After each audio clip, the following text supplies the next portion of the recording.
All right, sorry for the delay. Had a little technical glitch here. We are good to go. Thanks so much for joining the latest in our series of peer networking events. We just have a brief presentation with a couple members from the compliance team here. I'm Crowley, Outreach and Education Manager. I'm just going to kind of kick us off. So yeah, we're really focusing on post-harvest topics, and basically, we know that a lot of folks here know how to grow, right? So we acknowledge that you know how to grow and harvest cannabis. So why are we talking about this? Well, we think it could be constructive to just cover some best practices and reduce risk and to help you all stay compliant. I think that's our main goal. So I don't think this is intended to sort of tell you how to do things, but maybe just offer a few tips that the compliance team has observed that might help, just cut down on risk, stay compliant.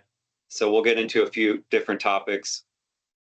And also, this really isn't intended to be one-sided whatsoever. So as we go along, if any cultivators have certain tips, certain way of doing things, certainly you can use the raise hand function in Teams to just chime in. But otherwise, we'll go through. So and also we did enable the chat, so questions in the chat can be sent as well. And so we'll kick it off, and I'll hand it over to Chris, who's going to start on our first slide. Everybody, so good cultivation, your drying and your curing are only as good as your plants. So good drying conditions really start with your cultivation itself. So garbage in, garbage out, as they say. So first thing you need to do is just have good practices throughout your run or the outdoor season, and to mitigate any pest and disease. The real danger in drying is from diseases rather than pests, but pests like aphids can really encourage honeydew and the development of black mold and other molds. So pests also can be an issue. And I did want to state here too that outdoor can have pests, even though they don't really cause a problem for the flower. There's a lot of life on those outdoor plants. When you bring them into your drying room, just note, especially for mixed cultivators who have indoor facilities, you're bringing in pests with that outdoor crop. So be sure you have a separate space for your outdoor drying, or very, very good SOPs around mitigating any cross-contamination from your outdoor crop coming in and drying and getting onto your indoor plants. So SOPs, standard operating procedures that you follow are so scouting during the growing season is really important. So get out there, especially as the flowers start to develop, and start really spending some time with your plants post-harvest, seeing what issues are out there, and start to defoliate. You might be, facing some septoria things, or you're racing to harvest, racing the septoria to harvest, and hoping you still have good flower. Just be removing any affected leaves that have septoria leaf spots on them, powdery mildew, or any botrytis bud rot post-harvest. And just as much as you can possibly do it, try to only be doing this kind of work in dry conditions. So you can actually make things worse if you're trying to defoliate and prune and cut things out. It's really moist. So in the morning when the dew is on, you really want to leave things alone until things dry. I wanted to also make a distinction between septoria, the leaf spot, powdery mildew. Those two fungal pathogens are obligate parasites. They die when the plant dies. When they go into the dry room, they're not continuing to grow. As soon as you cut the plant and the plant dies, those fungal pathogens also die with the plant. So you might, they might be on the leaves, but they're not continuing to grow and infect the plants. Botrytis, which is also known as gray mold or bud rot, will continue to affect the tissue. So it can actually feed on living or dead tissue. Bringing plants into your dry room with a lot of bud rot, if the conditions continue to be high humidity levels, they will continue to grow and rot your crops. So that's when you really have to be especially careful of. So as much as you can get that humidity down, you can get aeration around those plants. That's really, really important. Also wanted to note, as you're defoliating, scouting and cutting out any bud rot and defoliating those septoria leaves, if you can remove any of that material from your cultivation area and dispose of it outside of your cultivation area, either by composting or burning, that helps to decrease the amount of pathogen that's in that area for the next run or season. Yeah, use clean tools. Use clean tools, wash your hands, use gloves. All right, thanks, Chris. This is Mike DiTomaso here. Just going to touch on some safe handling practices for harvest time. I just wanted to throw in the caveat that, there's no magic bullet for ensuring a perfectly clean harvest, but there are plenty of ways to mitigate risk to the point where you can have relative control. So I hope that some of these practices might be helpful for you when thinking about how to clean up harvest.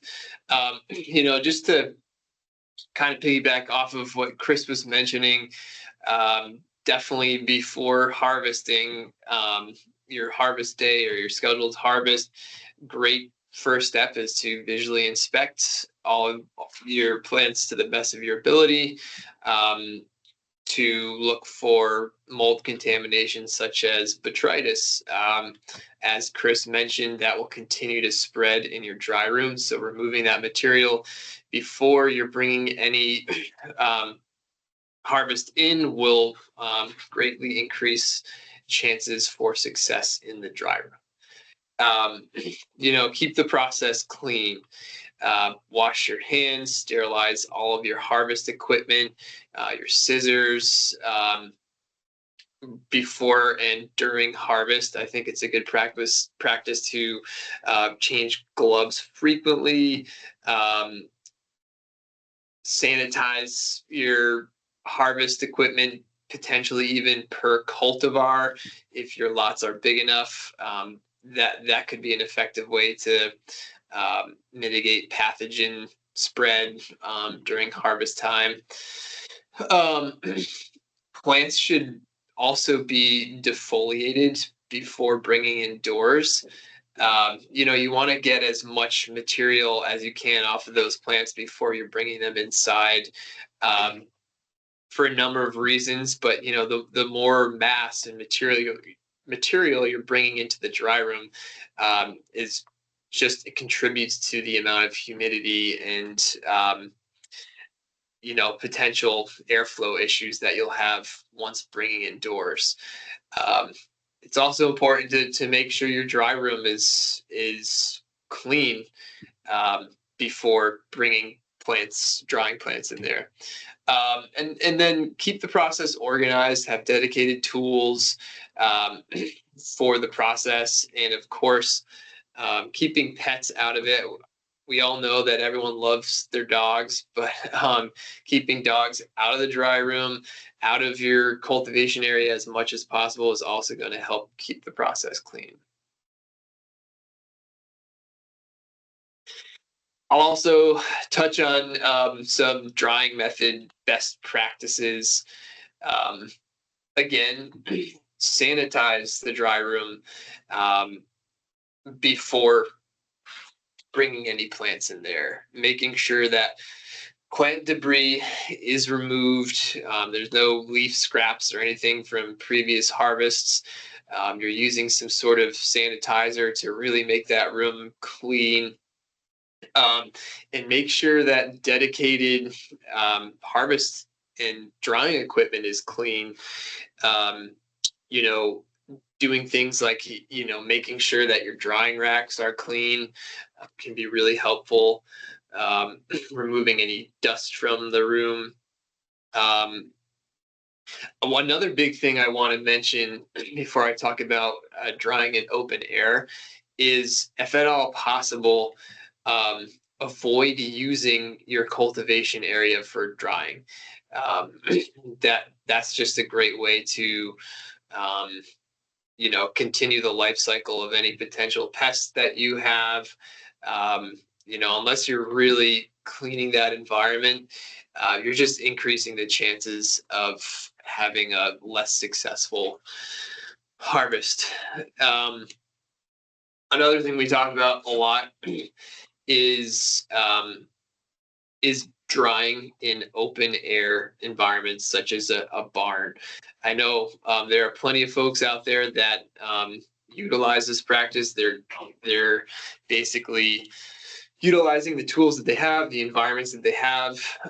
If you are drying in an old barn or open air, make sure you have great airflow, great spacing between plants, adding dehumidification if you have electricity, adding some ventilation if you have the ability to do so, exhaust fans. Um, don't aim the fans directly on the plants where you don't need to blast them with air, but really the goal is to increase airflow and air exchange around the plants, so you're getting it dry relatively quickly. And it's a tough environment to be in, so you just want to try to manage it as much as you possibly can. Another big thing we really want to avoid in those environments is exposure to pests. um, Frequently barns will have birds living in them. So definitely make sure that any drying environment is managed to avoid contamination from birds or other rodents. Using tarps or any exclusion method to make sure that doesn't happen. That's a huge one. And another good point to remember is, if you're continuously bringing in new material into your drying space, you're just continuing to bring new humidity back into that space, new plant material that is fresh. If you bring your harvest in all at the same time between 1 and 2 days, those that harvest is going to dry at the same time. If you're staggering your harvest weeks at a time, all of that humidity that you pulled out initially is going to be reintroduced with new plants, just extending the drying period and increasing chances of potential risk. Um, that's all I have for that slide. There are a couple numbers to consider as well. I'm going to chime in on a quick change in law here that impacts exactly what we're talking about, sort of post-harvest activities. So Act 166 is what I think a lot of folks may know as H612. So when it was enacted, it becomes Act 166. There's a lot in there. Obviously, I think one of the really important parts as far as cultivation goes is a change in definition of cultivation building.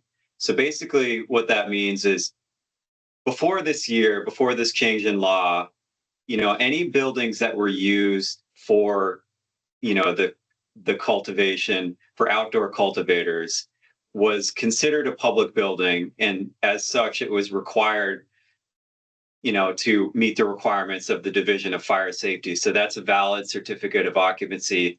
That's, Division of Fire Safety basically inspecting. So what they did in Act 166 is change that.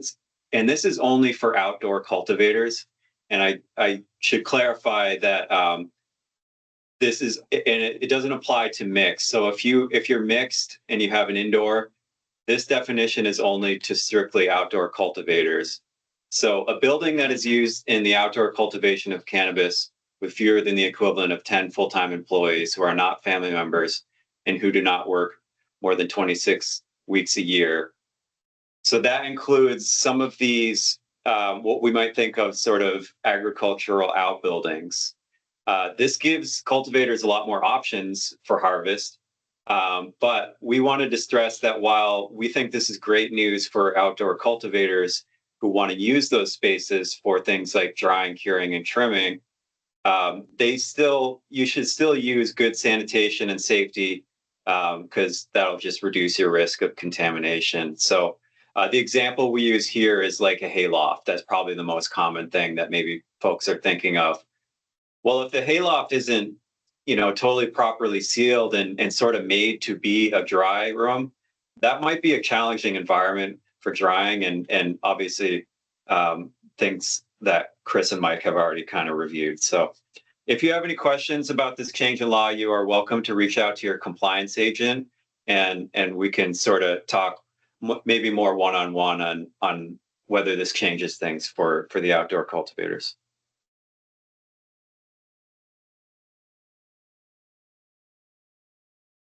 So to build on what Patrick and Mike are talking about, I just wanted to note that mainly our risks have to do with fungal pathogens and organisms. And the longer that you keep an environment favorable with increased humidity, the more likely it is that you'll have a fungal organism that can continue to live and potentially, you know, undermine your quality. And then there's risks like aspergillus. So those do need a moist environment.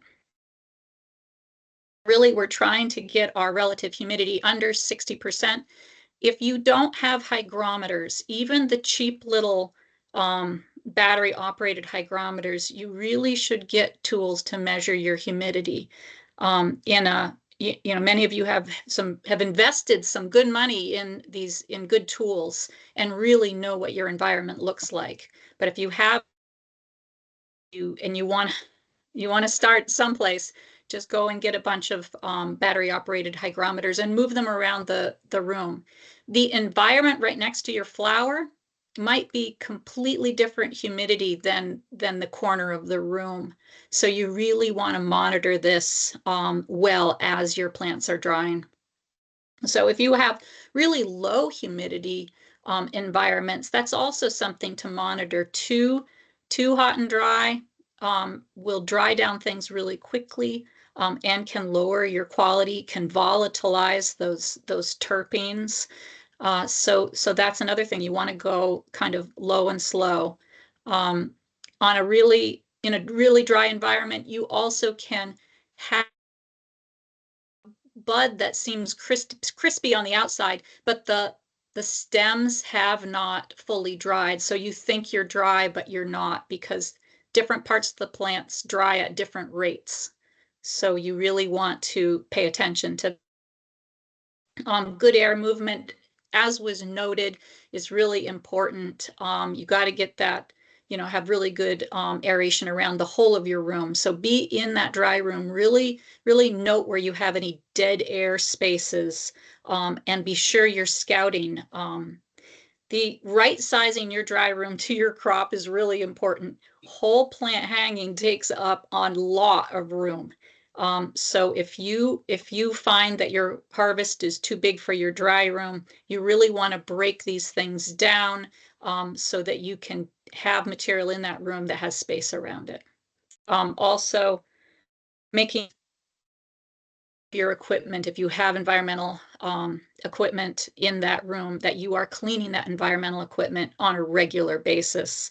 So note your manufacturer's recommendations for cleaning and have a regular SOP, standard operating procedure, written down required for cleaning that equipment and do that on a regular basis.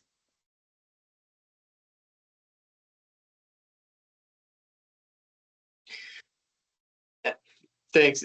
Just to piggyback off of what Chris was saying, I think most cultivators at this point have realized that 80% of the job is cleaning. um, Whether indoors or outdoors, it's a large part of the job. Just goes with the territory. So just wanted to touch on curing real quick. We know that most folks already have their own technique for curing, and everyone does it a bit differently. The most important thing is to make sure that you're keeping your temperatures consistent, keeping them right for the drying process as well. Up here we have between 50 and 70 degrees, keeping your relative humidity consistent as well. It's a great time to use those hygrometers. Also, curing is an important step to ensuring quality, and also, it's another step in ensuring reducing contamination. Um, just to continue the drying process a bit more. We recommend that you periodically open the containers or burp them. 2 to 3 times or once per day during the first week, 2 to 3 times during the second week, and as needed beyond. So I'm sure most of you out there are already doing something like that, but it is an important process. Also, just wanted to mention that reducing contamination extends to the trimming process, no doubt. You can still introduce pathogens during that time, even on dry flower. So making sure that, again, you're washing your hands, frequently sanitizing trimming equipment, changing gloves. We all know that gloves can get messy really quickly, so changing them out frequently, wearing clean clothes. And if this is actually a really big one, if you're borrowing trim equipment, you have to make well sure that that equipment is thoroughly cleaned. I would say that that's a really critical point where you could introduce not only pathogens, but also other contaminants like pesticides. If the grower you're borrowing from was using a pesticide or some sort of chemical that you aren't aware of, most certainly it can be introduced into your flower if you're borrowing that equipment. I also just wanted to put a plug in there for wearing some good PPE during this process too, especially if you have employees. There's a lot of dust and other things flying around during the trim process. So wearing a mask is always a good option if you're thinking about the health and safety of folks that are working with the crop.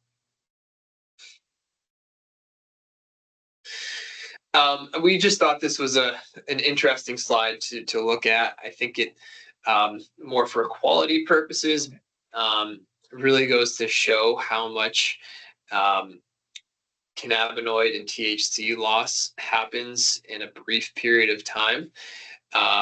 And the better your controls are through drying and curing, the less you're going to lose. But as the chart shows, over a year you can lose up to 16% in total THC, and by year 3 you're basically losing double that. So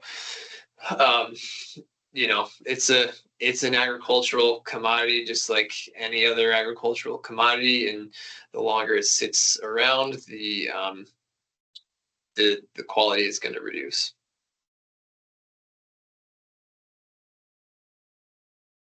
So this is the exciting point in your drying and curing where you're ready to take samples and send in test samples. I know everyone is excited to get these samples moving forward, but it isn't really a representative sample if you're grabbing fresh and then drying it separately in a process that is not representative of the total drying process, and also can lead to contamination. So if you can be patient about taking samples that are truly representative of where your crop is moisture-wise, and contamination-wise. That is what we're looking for. So being very, very cognizant of how you're taking those samples, both in the pattern and in your sanitation. So make sure your hands are washed or your gloves are clean. Your sampling containers are absolutely clean. Any sampling tools that you're taking using are absolutely clean and sanitized. And depending on what you're sampling, if you're sampling a hanging crop, say a dry room full of colas, and you're sampling different cultivars from different areas, make sure you're taking a representational sample. So if you have, say, a drying rack with one cultivar, that you're taking samples from different colas on different locations of the cola on different locations of your drying rack. Or if you're taking samples of binned material, whether it's a bin of dried colas, you're taking samples from different parts of the cola, different colas, and different layers of that bin. If it's a bin of dry material, again, you want to take it in a pattern, taking samples from the top, the middle of that, and the bottom. So you're going to have to dig down in there to get a representational sample.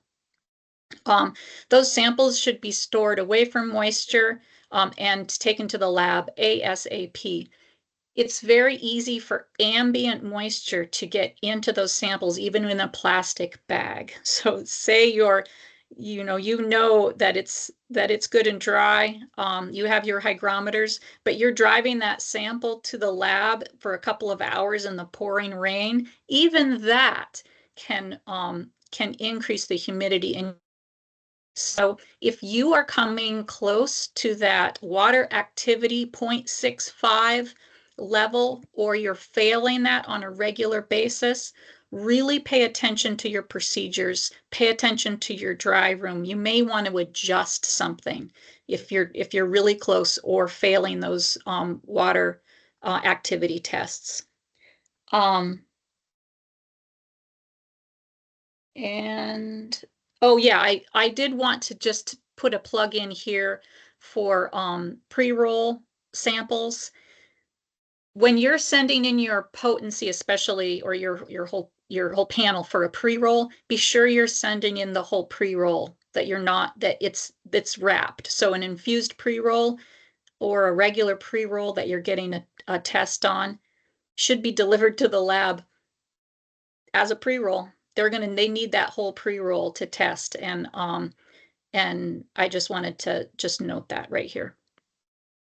Also, if you have a whole bulk set of pre-rolls, you're sampling in the same way. You're going to take representative of the whole.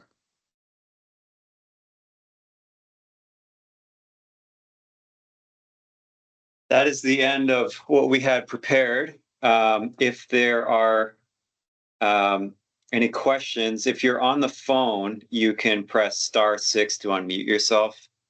And otherwise, you can use the raise hand function, or feel free to just speak up if we had any questions.